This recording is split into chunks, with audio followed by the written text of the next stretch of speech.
spirit-bound. Deep in the alien jungle, Yara glided through the wilderness as silent and invisible as a gentle breeze. The air was thick with humidity and the soft buzzing of unseen insects.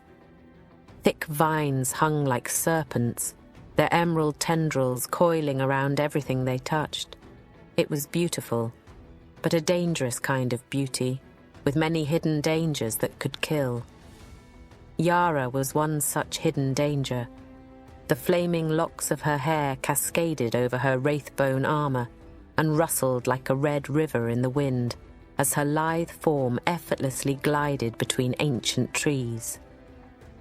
Though she had lived her whole life on the great world ships of her people, she felt a one-ship with worlds such as these that were abundant with life.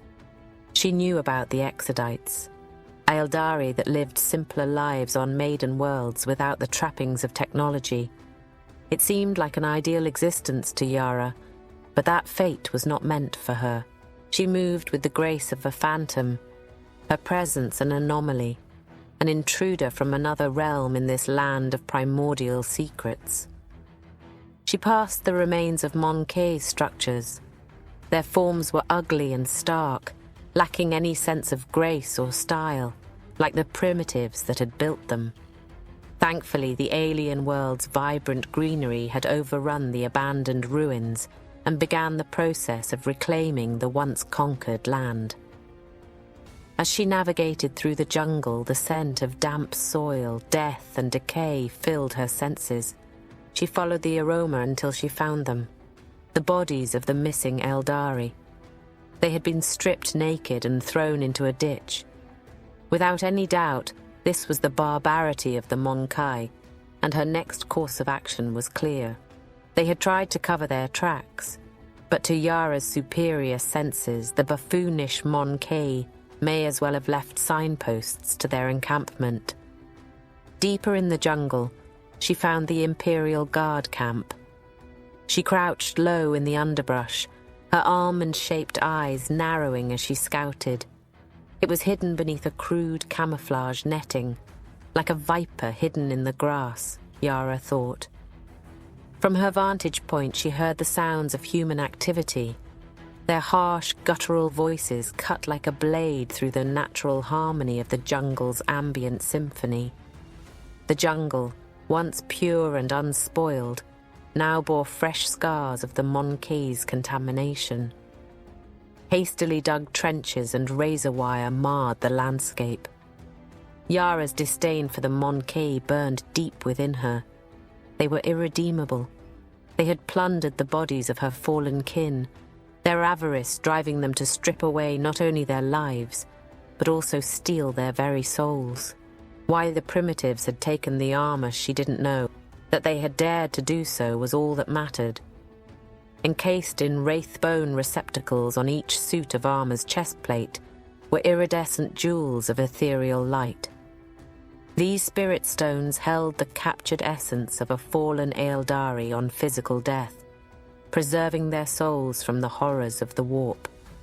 First, Yara would recover the spirit stones. Then the Aeldari would return, in force, to remove this Monkey stain from the jungle for good. Yara heard the sentry long before she actually saw him. He stomped around the jungle with all the subtlety of a rampaging orc. For a moment, she allowed her heart to race in the anticipation of battle as her fingers brushed the hilt of her ghost sword. Then she took a deep breath, steadying her emotions and asserting total control over herself and her environment. A cold resolve etched onto her beautiful, ageless face. Then she struck. She was a solitary, fleeting shadow, her existence flickering on the edge of reality as she closed on the sentry drawing her ghost sword.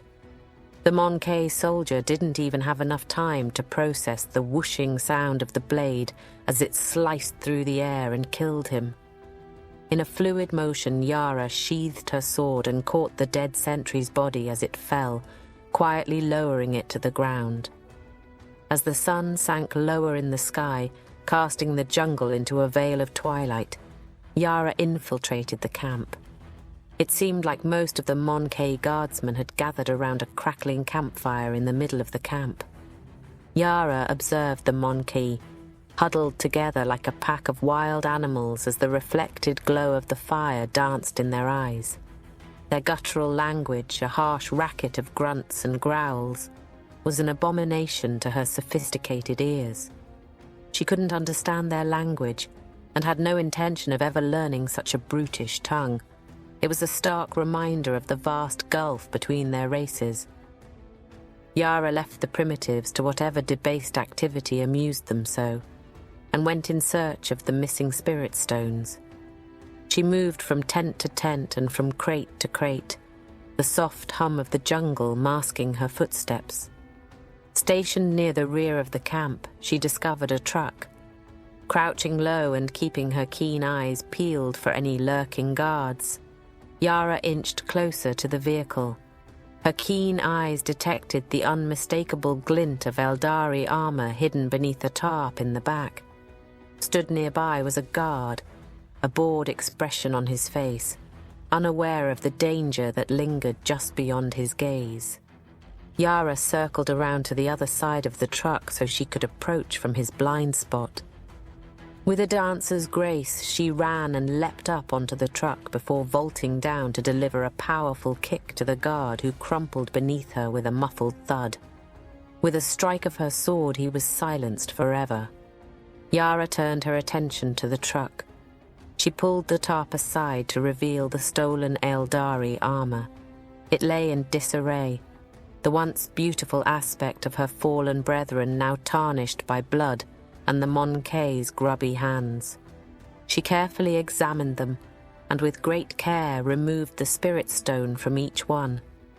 The spirit stones glimmered with an ethereal light that was the essence of an Aeldari.